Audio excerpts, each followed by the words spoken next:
Soy Ferran Miró, director de Diari Català, y os presento la propuesta en la que estamos trabajando.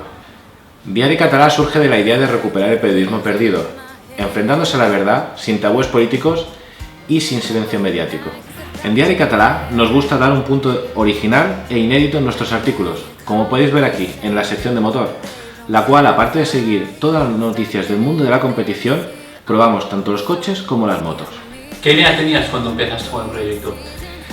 La idea surgió todo desde... Yo era un sueño que tenía desde pequeñito, cuando me gustaría, siempre tenía el sueño de probar coches. Y me daba envidia siempre que los veía ahí, tanto los pilotos y demás. Entonces, todo surgió desde que me quedé en paro y lanzamos una revista aquí en Rubí porque faltaba algo como la que había antiguamente aquí. Y entonces lanzamos la revista y la llevamos al éxito en poco tiempo.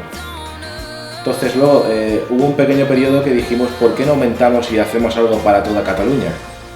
Y a partir de ahí surgió la idea.